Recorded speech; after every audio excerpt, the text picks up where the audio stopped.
Hello everyone, and welcome to this channel. This is actually the first video I'm going to be making, and today we are making Tonkotsu Ramen. So let's jump right into it. Alright, so the first step for Tonkotsu Ramen is of course the Tonkotsu Broth, for which we are starting with two different kinds of bones. We've got pork hocks. These have some nice bone that have some bone marrow on the inside, which is going to add a lot of flavor and richness to the broth, as well as some meat and some nice fat from the skin. The other bone we're going to be using are chopped up pig spines. These are not that meaty, but they have tons of good flavor inside of them, so we're going to be extracting all of that out inside of the broth. Alright, so the first step for Tonkotsu broth is we're going to go ahead and take our bones and put it into a nice large stock pot. Next up, we're going to be covering the bones with some water. We're just going to put about an inch of water up above the bones. Alright, and now we're going to add some heat to the water and bring it up to a boil. The point of this is to bring out all of the impurities and the scum that's found within the bones. So what you're going to see is as it starts to boil, there's going to be this foamy gray stuff that's going to rise up to the surface. This is exactly what we want. We're going to draw all of that from the bones and then give that a rinse off in the sink. Alright, now the bones have been drained for 10 minutes, and what we're going to do is we're going to strain them off and rinse them in the sink so that we don't have any of that gunk in our final stock. Alright, so now what I've done is I've went ahead and rinsed off the bones inside the water. So now that they're nice and clean, and if you have any bits of brown stuff, you want to make sure to take that off so that you have a nice clean color at the end. And then what we're going to do is we're going to bring this up to a vigorous boil, and we're going to let this go for 8 to 12 hours. That's right, 8 to 12 hours. This is an extremely long process, but you're extracting all of that flavor from the bone marrow and the bones and the fat, and you want to emulsify the fat into it by boiling the broth. So that's what we're going to do. I'm just going to bring this up to a boil and throw that onto the back burner. Alright, now the broth has been boiling for the past 4 hours. 4 hours is a good amount of time, but not nearly enough time to fully extract all of the flavor from these bones. But as you can see, the skin on the pork has become very small and translucent. It's rendered out all of its fat, and the boiling of the liquid has actually emulsified the fat into the broth itself, giving it a very creamy mouthfeel. So we're going to go ahead and put this on the back burner for another 4 hours at least. Alright, the broth has been simmering for 8 hours. At this point, you can see the bones are literally falling out, and all of this skin has rendered out all the fat, and it's been emulsified into the broth. So now the last step is going to be to add some aromatic vegetables for the last hour of cooking to fortify the taste. Starting with a nice 2-inch piece of ginger. We're going to slice this into rounds. Next up, I've got 5 cloves of nice garlic. I'm literally just peeling and crushing it. Next up, we've got a whole bunch of green onions that I'm just going to cut into 2-inch pieces. And finally, I've got 3 medium-sized shallots and I'm just going to quarter. Skin on and everything. And now that we've got all our aromatic vegetables, we're just going to dump that into the broth and let that simmer for 1 more hour. Now the broth has boiled for 1 more hour. It's pretty much done now. We just need to strain out the bones and finish emulsification. So let's go ahead and strain it. And now that the bones have been strained, the final step is to go ahead and throw this into the blender to finish up the emulsion.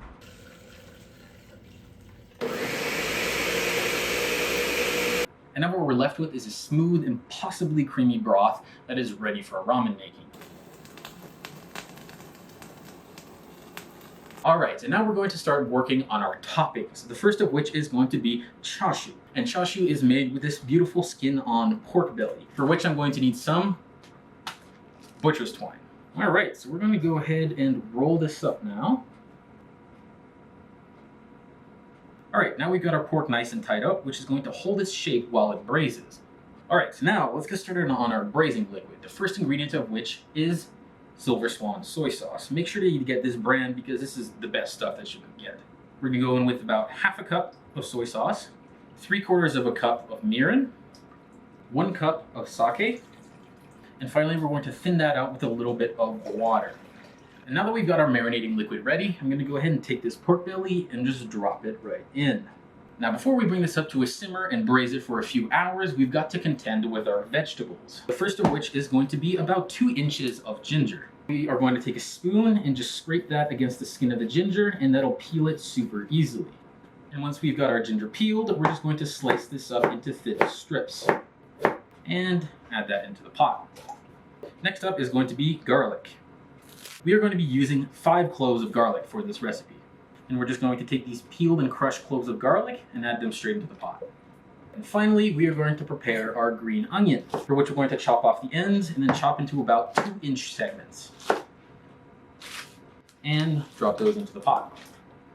Now we've got our braising liquid and aromatics all ready to go. So we brought this up to a boil and down to a simmer, and now what we're going to do is cover it with a lid and put it in the oven set to 350 Fahrenheit for 3 to 4 hours, making sure that you rotate the pork belly every once in a while so that it's evenly covered and cooked. Alright, our chashu has been in the oven for 3 hours. It's now time to take it out and check it out. After 3 hours, this is what our chashu looks like. I'm going to go ahead and remove this onto the plate, and now you're going to want to throw this into the fridge overnight, or at least until it's completely chilled. If you try to slice this now, yes, it's going to be delicious, but the slices are going to completely fall apart.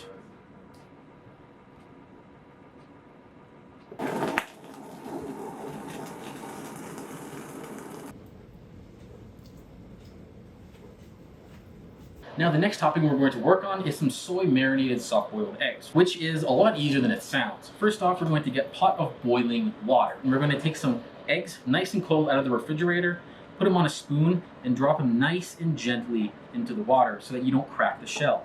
And now we're going to set a timer for 6 minutes and 15 seconds. This is going to give you the perfect soft-boiled egg every time. Now while the eggs are cooking is a perfect time to go ahead and get your marinade made, for which we are going to start with 4 tablespoons of mirin, 5 tablespoons of soy sauce, 2 tablespoons of dark soy sauce. Finally, we're going to thin that out with a little bit of fresh water. Now we're going to go ahead and give that a taste to make sure that it has a nice seasoning and that it's not overpowering. You can use a little bit more mirin. And the last thing you're going to want to get ready before your eggs are done, which is very important, you're going to want to get an ice bath. Alright, and now that our 6 minutes and 15 seconds is up, we're going to go ahead and fish out these eggs and drop them immediately into the ice bath. That's going to halt their cooking and make sure that you get a nice runny yolk in the center.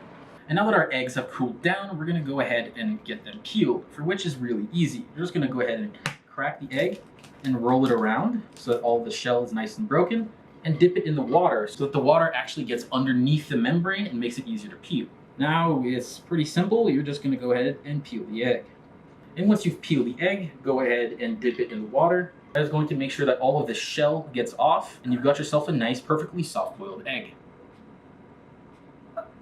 And as you can see, the yolk is still nice and very runny. Now that we've got our eggs peeled and put inside the marinade, we need to let them sit for a few hours. Now, as you can see, the top of the egg is actually going to be exposed since they're going to float on the liquid. The tip for that is just to take a paper towel and place that over top. Is going to absorb all of that liquid and make sure that the top of the egg also gets marinated. So now we're going to take this and put it in the fridge. Now the next step is going to be to make the tare. Tare is the seasoning that goes inside of ramen. Because tonkotsu broth doesn't have any salt, it's actually quite bland by itself. So that's why we're going to go ahead and make this. This is a very quick and easy tare to make and is not traditional at all. So without further ado, let's get started. We're going to start by adding about a cup of water. And now to this water, we are going to add 3 big sheets of kombu. We're going to put that over low heat and bring the water up to a simmer. Make sure that you do not let this boil or you're going to absolutely kill the flavor of the kombu. Alright, now that we've brought this up to a simmer, I'm going to go ahead and kill the heat and cover it and then let it steep for 10 minutes. Now it's been 10 minutes. Now next up, we are going to go ahead and place this back over heat and bring this back up to a simmer. Now once it's simmering, you're going to go ahead and add a half cup of Bonito Flakes. And we are going to do the same thing as we did with the kombu. You're just going to go ahead and turn the heat off, cover it, and let it steep for another 10 minutes. Alright, now it's been 10 minutes with the Bonito Flakes as well. The next step is going to be to take this liquid and strain it. And now what you're left with in your bowl is this very quick dashi.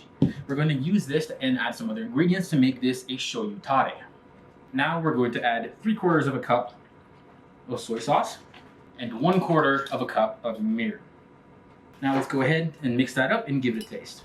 It's nice and salty, and you get that richness from the Bonito Flakes, and you also get the base flavor of the kombu, which is nice and mellow. It's actually very, very nice. And with that, our tare is done. Now for the final element of this ramen, which is going to be the aroma oil.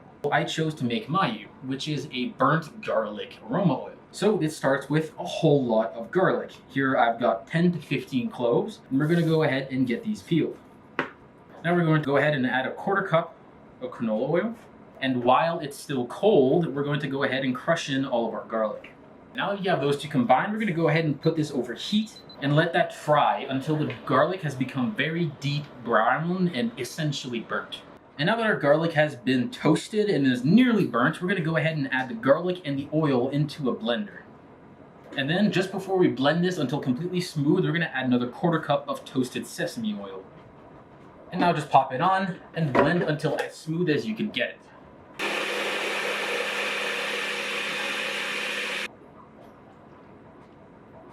And now we've got our mayu. Alright, and now it is finally time to plate. So I've got myself a nice ramen bowl here, for which we are going to start with the tare.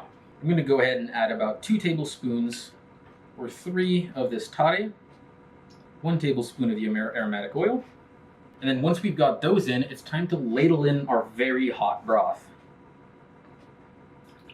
Now we're going to go ahead and add our cooked ramen noodles. These have been cooked just according to the package directions. And now, finally, it's time for the toppings. Starting with that nice piece of charred chashu. Now this is a controversial topping, but I personally like it. A nice helping of corn. Then a very classic topping, a large amount of fresh, thinly sliced green onion. Then we're going to go ahead and place both halves of our soft-boiled marinated egg, 2 thin strips of nori, and finally a strong pinch of toasted sesame seed. Alright, and there you have it.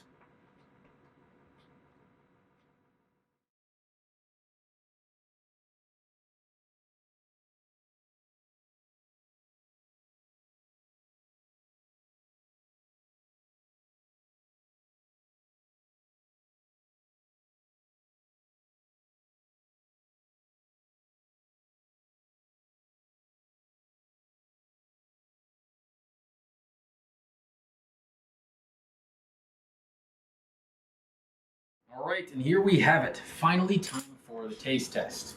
Let's go ahead and start with the broth. Oh my god. That is so rich, that's creamy. It's full of all that amazing pork flavor, but you have that tare that is just seasoning it and making sure that it tastes so deep and flavorful. Oh, that is absolutely wonderful. Now let's go in for the noodles. Now this is some real comfort food. This is absolutely delicious.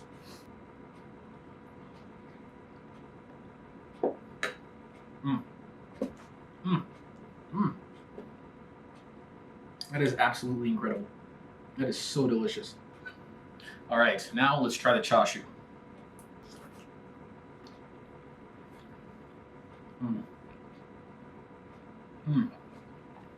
That chashu is incredible. It's so rich, it's so fat, but it's also delicately balanced. It's not overpowering with the salt, with the fat. It's just the perfect amount of everything. All right, well, now all that's left to do is for me to go enjoy this bowl of ramen. I hope you enjoyed this video, and I'll see you in the next one. Boom, that's it.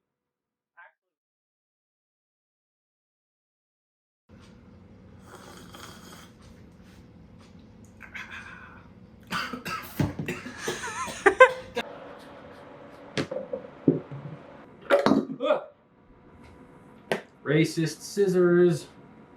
Only fucking work for right-handed people, god damn it. Gingers are weak. Don't take that out of context. Alright, now that we've got our braising liquid ready and all the aromatics inside, we're gonna go ahead and bring this up to a simmer. Fuck! Now what we're going to do is we're going to take a lid, partially cover it, and throw it in the oven set to 350 Eggs? eggs. I was gonna say eggs.